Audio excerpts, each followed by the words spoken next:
नमस्कार, आप देख रहे हैं डीडी न्यूज और सांकेतिक भाषा के इस विशेष बुलेटिन में आप सभी का बहुत बहुत स्वागत है। आपके साथ मैं हूं शहला निगार और मेरे साथ है मेरी सहयोगी मनीषा, जो साइन लैंग्वेज में आप तक खबरों को पहुंचाएंगी। शुरुआत इस वक्त की हेडलाइंस के साथ।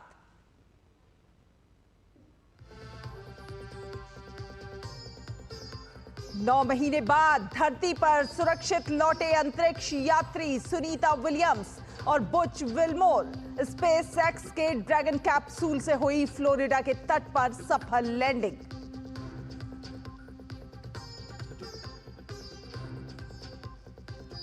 रायसीना डायलॉग का आज आखिरी दिन। विदेश मंत्री डॉक्टर एस जयशंकर, विदेश सचिव विक्रम मिस्त्री और G20 शेरपा अमिताभ कांत करेंगे संबोधित।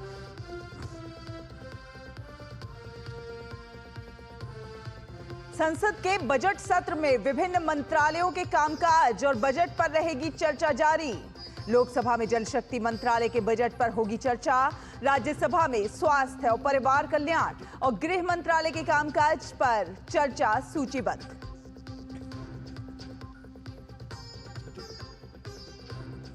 रूस यूक्रेन के बीच 30 दिनों का संघर्ष विराम। ट्रंप पुतिन में बनी सहमति, अब तय की जाएंगी शर्तें।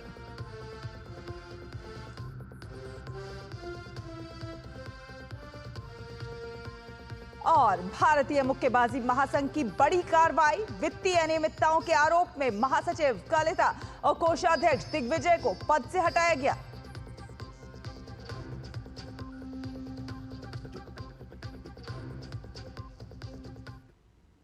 तो बुलेटिन की शुरुआत आज की अच्छी खबर के साथ करेंगे, बड़ी खबर के साथ करेंगे। भारतीय मूल की नासा की अंतरिक्ष यात्री सुनीता विलियम्स और बुच विल्मोर की आज सुबह 3:27 पर धरती पर सुरक्षित वापसी हो गई है। एस्ट्रोनॉट्स की करीब 9 महीने बाद अंतरिक्ष से वापसी हुई है। सुनीता विलियम्स और उनके सहयोगी अंतरिक्ष यात्रियों को स्पेस एक्स ड्रैगन कैप्सूल के जरिए धरती पर वापस लाया गया। आज सुबह स्पेस एक्स ड्रैगन कैप्सूल की फ्लोरिडा के तट पर सॉफ्ट स्प्लैश डाउन के साथ सफल लैंडिंग हुई, जिसके बाद उन्हें रेस्क्यू किया गया। सुनीता के साथ 3 अन्य वैज्ञानिकों की भी वापसी हुई है। सुनीता विलियम्स 5 जून 2024 को नासा के मिशन पर निकली थी, लेकिन उनके अंतरिक्ष यान बोइंग स्टारलाइनर में खराबी की वजह से सुनीता विलियम्स 9 महीने तक वहीं फंसी रहीं। सुनीता और बुच विल्मोर ने अपने मिशन पर अंतरिक्ष में 286 दिन बिताए।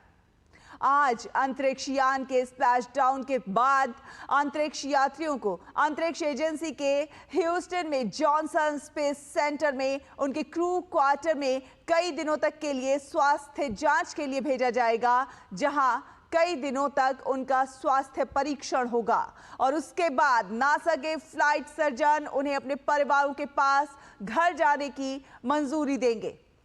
सुनीता और बुच को वापस लाने वाले मिशन को क्रू 10 का नाम दिया गया। इनमें 4 एस्ट्रोनॉट शामिल थे। सुनीता विलियम्स की सुरक्षित वापसी को लेकर गुजरात के मेहसाणा जिले में उनके पैतृक गांव में खुशी की लहर देखने को मिली है।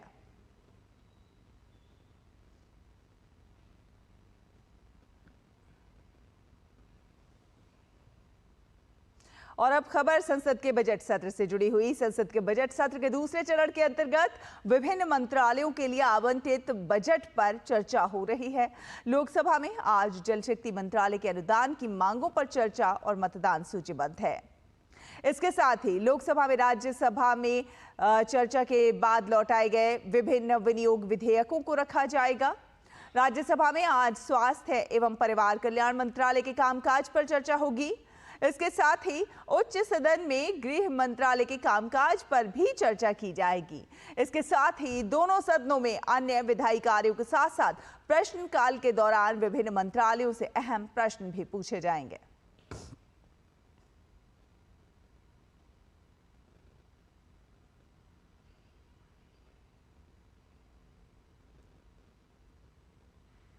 और विदेश मंत्रालय की ओर से आयोजित रायसीना डायलॉग का आज तीसरा और अंतिम दिन है।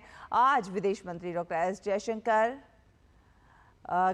Commissioners and capitalist, politics, business and new world order विषय पर संबोधन करने वाले हैं, जबकि विदेश सचिव Vikram Misri the big picture the world in 50 minutes विषय पर अपनी बात रखेंगे।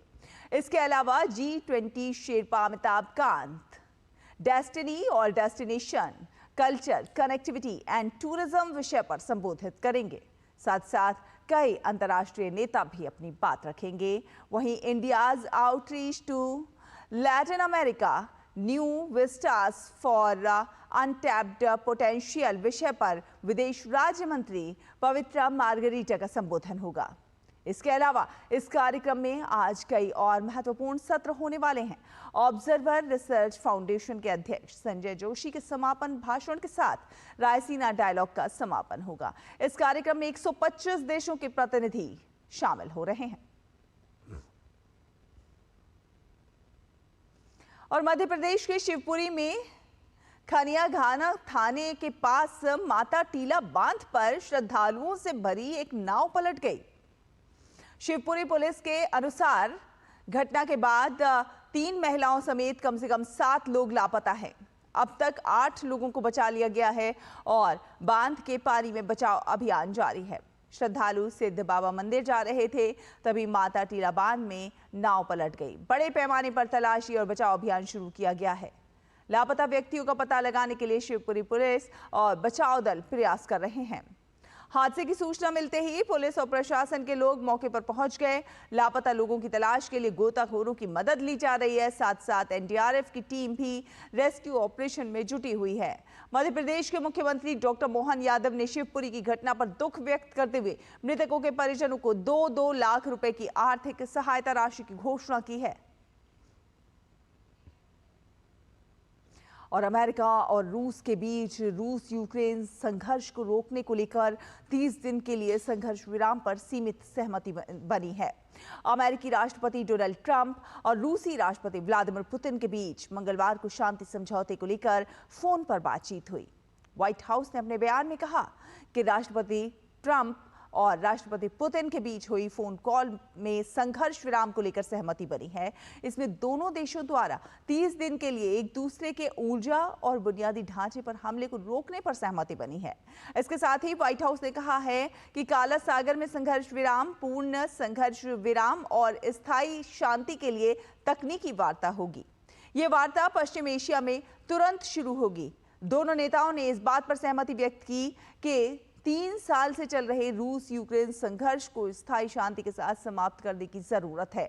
वहीं राष्ट्रपति ट्रंप ने कहा कि मंगलवार को राष्ट्रपति पुतिन के साथ उनकी बातचीत बहुत अच्छी और सकारात्मक रही, जिसमें दोनों नेताओं ने यूक्रेन के लिए शांति समझौते के कई तत्वों पर चर्चा की। वहीं ट्रंप और पुतिन ने बेहतर अमेरिका रूस द्विपक्षीय संबंधों की आवश्यकता पर भी जोर दिया।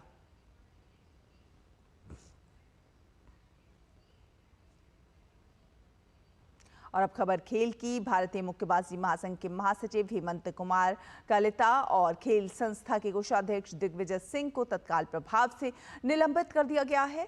दोनों को एक जांच में वित्तीय अनियमितताओं का दोषी पाए जाने के बाद ये कार्रवाई की गई है। इसके बाद आगामी चुनाव में अध्यक्ष पद के लिए कलिता का नामांकन भी खारिज कर दिया गया। दरअसल दिल्ली उच्च न्यायालय के पूर्व न्यायाधीश सुधीर कुमार जैन द्वारा की गई जांच के बाद कोषाध्यक्ष दिग्विजय सिंह को भी इसी तरह के आरोप में निलंबित कर दिया गया। जैन को जांच के लिए बीएफआई ने नियुक्त किया था। ये जांच उस शिकायत के बाद की गई थी जिसमें दोनों पर अनधिकृत धन निकासी, फर्जी बिलिंग और सत्ता के दुरुपयोग का आरोप लगाया गया था। और खेलो इंडिया पैरा गेम्स के दूसरे संस्करण की शुरुआत 20 से 27 मार्च तक नई दिल्ली में होगी।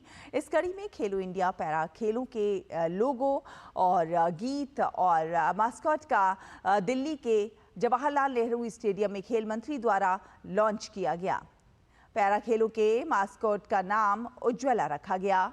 आज देश के पैरा एथलीट विश्व भर की प्रतियोगिताओं में शानदार प्रदर्शन कर रहे हैं और ऐसे में इस बार भी खेलो इंडिया पैरा गेम्स में शानदार मुकाबला देखने को मिलेगा और कई नए सितारे भी सामने आएंगे।